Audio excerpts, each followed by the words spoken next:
It is 1 week, it's resting. Above 1 week, resting. Because it is continuous. Nobody is fighting. No, that's continuous talking. Wrestling, this one, the W is not coming. No, silence. Silence W. Should I continue? Continue. Today I want your combination. Let me know your combination. So allow him then. So my combination. Next Sunday now you could do mutu no could do. Listen, the reason why I eat, the reason why I want to eat some. No.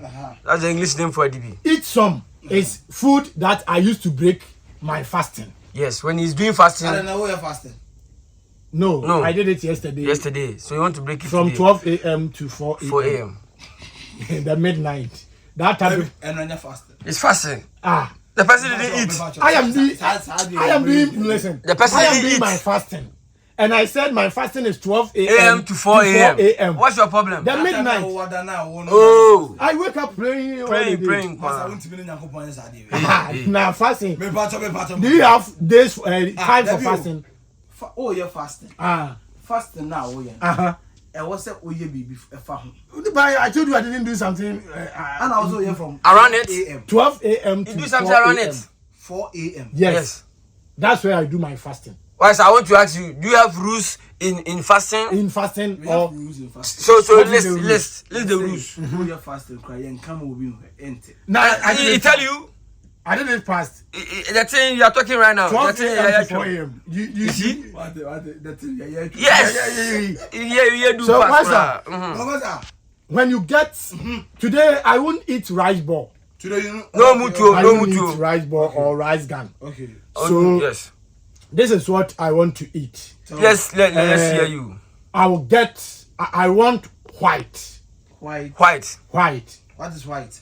Fufu. White is fufu. That's it. I don't know.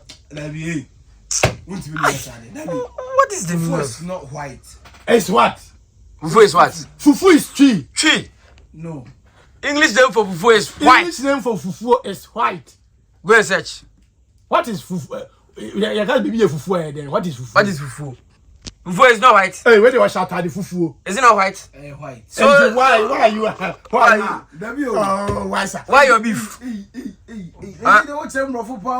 you have to be obedient and listen to him. Why sir? You have to be obedient and listen to him. Sir. When you person speak English, you understand? Me you get white. Yes, fufu. Me, if you're a lady and you don't know how to do granite soup, I don't say white, and maybe bite bottle soup, I can't marry you. Granite soup. Yes. Or bite bottle soup. Bite bottle soup. Yeah. Bite bottle. Akatuan kwang. The last time we told you bite forget. Bottle. When I teach you English, learn. Keep. Because when I was going to school, you didn't pay. Yes. You were here and then you told you the last time. Debut. Akatuan, yes. Very good market is yeah. The other one say what they say. They sell in market. Yes. It's bite bottle. Bite bottle. Bite bottle. Akatuan. It's bite. Bite. Then the bottle. Bottle. BOTTLE. Bite bottle. Bite bottle. Yes. Akatuan. Yes. Akatuan. I'm going to bite you. Menkau.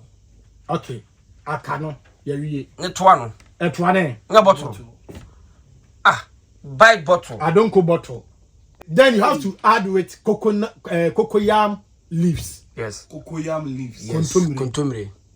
Cocoyam leaves. Cocoyam leaves. Contumely. The contumely. The green one. Yes.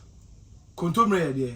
Cocoyam leaves. Cocoyam leaves. Yes. It's what? Contumely. Okay. Are you okay? I'm okay. If you're okay, we're okay. Yeah. Let's continue. I will get my new. You're new. Yeah. Kotodwe. You don't know. Kotodwe. You don't know that one too. So where you go? Kotodwe. You know, pay on the bet. We are fight you. When I get my new. Kotodwe. When you get your new. Yes. My new. Yes. Then I will get. I said, why you me power? No, I'm not meaning. You are lost. You put you the pine. Follow me. Follow him. Because you don't want to follow him. The person is showing you where you are just rushing. You are looking. Follow the person. Then I'll get my Simon. Simon. You know Simon? You get your joke. You get. Continue, Ambassador. With my new. Yeah. At that time, I get my new already. Long time. And you know new is hard. So you boil it for long time. W, me say, I don't have to do the soup. You said I should prepare the soup. Okay. You are buying the food, your combination. I don't like. No, you know, my ambassador. I don't like eating buy outside. So I should go up to plus 2. Yeah. As for plus 2 there, I can eat there. Okay, let's go. So I will tell them they should give me rice cook under. Rice cook and you know that one. But no, sir. As plus 2, when I go to plus 2, I mutu is there. It's very nice. I eat the mutu. Rice cook under. Yeah, rice cook. Mutu naseno. Mutu ase. That's the rice cook under. Rice cooked under. What I say? Rice cook yanoa and the under asiano. Are you okay? Let's go. What soup do they do there? Plenty soup. Yes. Okay. Yes. Yes. Then I would like the scratches. You know scratchy what? Soup. You know what? Reverend scratchy soup.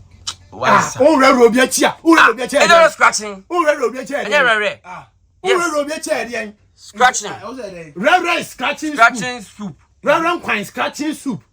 You don't know? You don't know? Why you go school? Huh? Professor, I'm okay with you. Okay. Yes, let's go. Then if they have the Reverend Quine, yes, then I'll tell them they should give me rice cooked under, then the scratching soup. What meat do they do there? Plenty meat. Yes. Inside the stomach. Inside the stomach, yeah, my dear. Inside the stomach. Inside the stomach. So where is your liver? Liver. Where is your liver? Where is your liver? My liver is around here. Yes. Is it inside? Outside or inside? Is it inside? Inside or where? Inside my stomach. So when you are going to buy your madia, you say what? I'm buying inside stomach. Inside stomach. No. When you go to where English people are there, don't go and say your they don't laugh at you. Oh, Indian can say. Me when I went to Dubai, if not my English, you don't get some place to eat. I will collapse. Because nobody is. Them you don't go school in somebody's fault. Oh yeah. Obviously, professor in English. Yes. Professor Osakojo. They understand the English. And what? When some people think rice gun is a mutu. Yeah. So Ajaba baby is saying rice gun under. Listen. No, that one's no rice and gun. Rice gun under. Let me tell you this. The historians. Yes. The historian. At that time, in the olden days, after cooking rice gun, the under they throw it away. After cooking. So rice under. When they cook the rice gun, when they do the rice gun, finish the under, they throw the under away. The opposite of Canada can treat it. Why is my bread? Titi hono. So amu no mutua. Ase no mutugu. Omutugu. And no mo emfa ase ne nka aduane no ho. And you may think say rice gun is a mutuo. So a mutua say is rice gun under. No. It's rice cooked under. Because that time they will use small water to sprinkle the thing to wawa, you know. So it will be soft. Then the thing will be wawa. Right. But I don't mean I think say it be oba no person or so be man no mo hwe. On say ana oba o person o jawo no. The obey be o ka so be jawo obe jawo. Tana hu no. Yeah, relationship will be no e be break here. Ya na e wade a esi ema that relationship no. E breaki obia ne kwa be fa so be jai ne mpena and obia ne kwa be fa so be jai ne kunu onyaka so wagya wa wi a utem na so ketua bi kura ayasem no de no na ya yasti no de no agina so na waye na chese watimi atwe no ade e wo mu nie yanko be ma ne se me de me yare timi ma wo nua no emma denji na oba ne se chenchen na ni nua ne mra so uni ho bi o se ebo hotel bo ni ana na omo kate cost hotel bo sese ha ene be lady ni wona a wo ba no omu si dan ho ma ne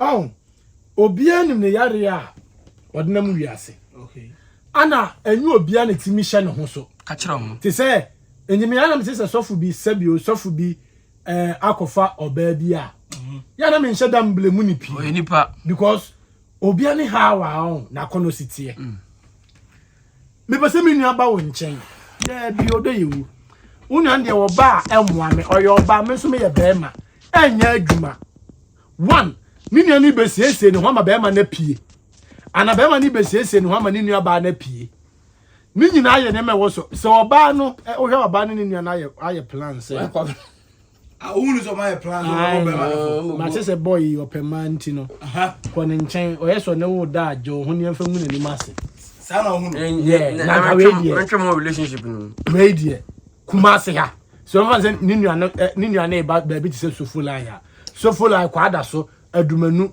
adoato abepo junction tu nya hotel at 2 days 200 cedis we bro kura sini ubetimi anya tu feel say o ne nua ba na ahye ho enti because I didn't know what say me yare ntimi ma wo nua ne madam nchen dia wo si da bia na sadam do agya because I didn't know ma me nua na ama me say anyu obi a wo che wade bia ana sabio o che wade so ope wasemu o di sumo afidie enti we na ni pana here anabo wiare ya we na lady na ye no de be ma no wa ya de wo be ma no sunim ne yare ye simple be ma se wo ye no wo for so no wo ba na want me ansho ho so a we no anko ba bia eta wachi tu feel say other boy still na Dr. Oku watin say os ambassador me the angel cola sikawei ma je ko to fie 1 month time ba beje me say doctor sikaya de ma mi die me yare o me yare pressure da fie nku akra me so nwie e ji se wo de skai ma me koto ho a medi e ji doctor na fama me na me fa koto bank ma mum Dr. Oku watin say dabi ko je fa koto fie still na fa koto fie e say wo say o yimadi no one fan koto fie dia chesa na wonyi skana koto fie ene meyi wadi is it that say doctor enu obi a hihye ho say sika no ebia one of so yimadi dada two of say ayidie ni mu no say agumani mu asenti no jiskane to obi go hu say wodi e komodo ubedi skano ana say oni obi a hihye ho say medical koto ha mo fi meje teamwork e just me say doctor ye first kan koto bank suma me na mfa koto account suma doctor say dabi how chenji na fakoto fi a waisa asemu ye kan fidie na osumi ya fidie entime de unua ne ba abrante o hwe na wontimi a ene na nyi obi ne kuma ntwi bosi akunya bosi ase o eja chi still na wo de nka be mana ba me dabi say lady no say lady ne se be ma na anya de obi ga wa so mbesa wale no so mbesa wale no gudi a onyi ni nua ne nka ho say ni on san nyina ne mu na ade jino so omra na beda yo bi o ade so ne ha benya no me mu jo se si e ya bi phone line wo ye me girlfriend na me di me madafu bi so wa he me di madafu bi so wa he seven ne beda wa ade na ehun hia ehun hia kura needless ehun hia but sometimes ehun hia ade na ehun ne ma mienu kojo ehun hia o so kura ha o so sometimes ehun hia but the person wo hunu no me ma bie so am wo hunu so na ye ma show so hu me de ne so wa he because person me hu so open ma me so mo wo hunu say open ma kodo na say oga okoda abontin a obedjana na say wunjai wan catch no hu say okoda abontin okoda na say obi na akoda no obi akoda tuto sawo de ti ni based on so person ware ne dia ye be ja no ba so woni say eye ntwa bidie na ye ni obi a na ntwa bidie dia ana muti twadi time a time be so no be da ncha na so twadi di intino say opese wona na tina dia jano ba so opese wo sabi wo be ma se be me ware de ti ma 6 ye be be ho ye fan so de ti ma 5 5 no say no ware kro ware ba kokora Oh, okay. And there will be so 5 no. Or ba could be omua. The target no. On there. Okay. Why is that? On sin. And me say or baby say. And then last time make us say me. Me to say say me friend me girlfriend. Na e call wait na. Me complain. Say me friend na how much 12 or ye kwa me complain. Because me so obi a me so me friend e bi a 12 15. E jo so ba na me so me ye bia. No talk. Won so wonti me complain. Na emu no. That is girl on pen. Anya say wo asem na make my first free baby na. Okay. Ye wo baby ani need date based on say me na me ware no. Sa oba no oya ade bia timi betimi ahawo. Obe try so obe correct no. Ana me say ye wo be me bi wo date ma 5. Onya sika na se wo ware a onware mu ba ko. Na ono mu date. Na the date ya na ya ware. Njo e man wa date me na ware mo. Me de bia maka se won wise.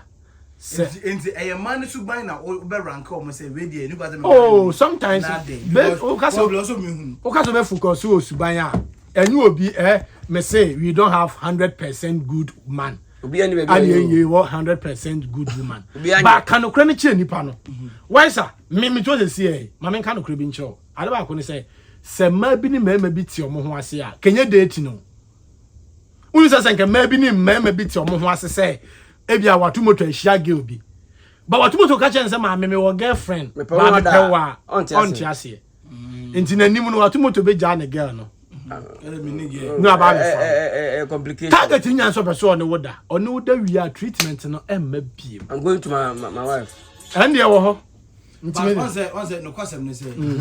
So do ho a. Obehia no na wo adwuma ne say bi person ne. Ko tafika ba. Ono ben no. Say na ye kan suban no komo na bia na ye die. Eya na ya adwen no. Se won program ya adwen na. Ni suban bia kra ntimi nya ofe. But obi nso a wo man say opportunity ne say pe. Na fi no so. Say na last na me ka say. Oba papa bi. Obeba no ye good pa. Be ma boni bi ase no. Simple. Be ma papa bi. No ye good pa. Oba boni bi ase no. Enti say de mental be ma be de ti baako. Mienu, miensa. Oba be de ti baako. Mienu, miensa. Oba with different mindset. It is an oba ne trusted be ma pa. Ne first boyfriend no trusted no. And odi ni hwamo. Okwa second na ni gidie no. Na aba form. Enti oba bi ho a oba dating with no trust. Onyi be ma bi ani. Untimi change no. Because of dating na wawurawura mu no. Ana affect no. Be ma bi wo ho a woni say watu ye be ma bi wo ho a. So ofo oba. No oba ni say mi sua adwuma a onhwe no. Mi go school onhwe no. Mi sua de pam onhwe no. Because when ebi atwene da. Ebi kura ntone da mpo a ebi ona eye based on na danfo bi dia ato no. Because me automoto me I don't know the reason say me tu kwa brochire. Na me yire wa ha. Me girlfriend wa ha. Me fa ne nko. Obetena here. I didn't yakojo. Because ebi ntome da. But ya nya that the certain mentality be say. Abrochire ho no. Dodo na ema na otumi che mema no. Ane wo mpanifo bi wo mababo ntia ba be kire mu se me de me yire koye no. Amwame. Obi so de koye boa no. Enti wo be dwene se ebebo wa na emwa. Risk bi o ha minteki. Enti se ebebo me se emwa me twa no pa no tena baby. Na yenye the needful. Tena baby. Nhia bibia. Tena baby. Enti eye whole lot. Enti me de me no se ne de me dating is simple person kakraka ma wa say wa wasem e yon koma akwa bi phone lines no bi etum e yon koma akwa so sada ho baby ko da bonte the boy and the friend several times anfa ade tie no say okoda na dan fonten ono no koda na dan fonten no ni boy ni suba nti no nte opeke ko na boy no be ha adwinti no anu ampeke why sir your Facebook da bi enti ba why sir e total Mbese me use word but enye no kure ye jaya no what down why sir ye jaya no be phone lines no na me nkire wade bi wa why sir hwe ewiase on GDA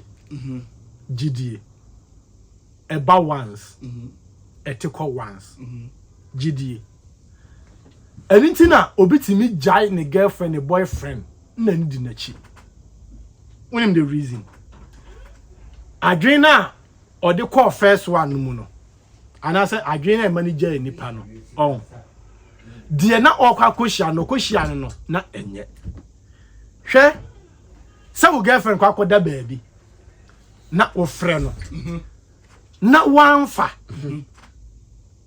denti na wanfa o say be ma no e ha adwen obebusa no question no eno so ye point hwe oni oba bi de ti a on ene me ye frank wa ha kakra na ye nyina ye de asuade ye de nema bi hihye ma bi me first na me de tu a watomoto na me post you pa wo de wo hu bi bra na me ni afia de ti me na me mu ewiase nyina hunu se me genie but ene wise a bed is me post my girlfriend I didn't hear because me ma will be the opportunity no later no hu so ba beji din enti wadamfo ne wise person be na damfo wadamfo ne watumuto person be na damfo wadamfo ni we on san sabin sem hunu so na me chiro no enti me no eye reason ebi so waka obabi so wa ebi oni watumuto de ti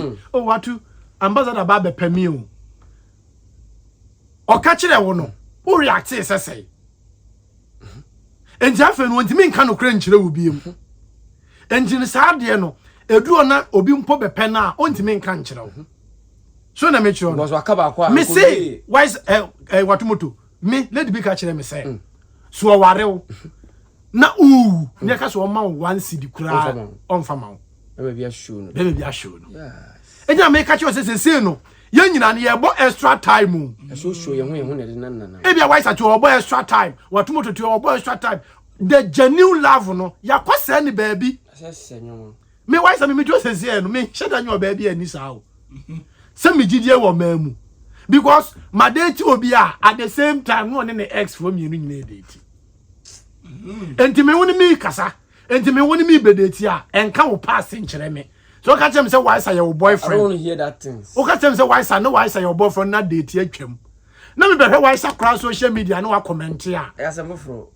me what that issue no enjo no me bre wo ho a me de me say no hey ye nyina ya sese yakoma ne ye ba hey oba papa bi be ma boni bi ase no ye nso ne ye me ma papa ye date ba ku mienu miensa ana oba bi tete yakoma enti ene say ye ti we kwa na ye de be no na oni oba ne te no sa ne yes as tizi no you dey be this uncle because no call be atu enyina be atu na yes and also what oh me na some am famu ko you boy very funny en famu hu e very for the past be ma betima yi na what if to be na ehun say me man the to be am yeah oh yeah that's say timi do post to man nyina anjuna make am ya post to but when you say aje we on what you want to hear when you meet someone with a good heart someone obi a good heart be a we dangerous what do you pick a course no na get be from sir my young boy ma wanya I feel from sir 050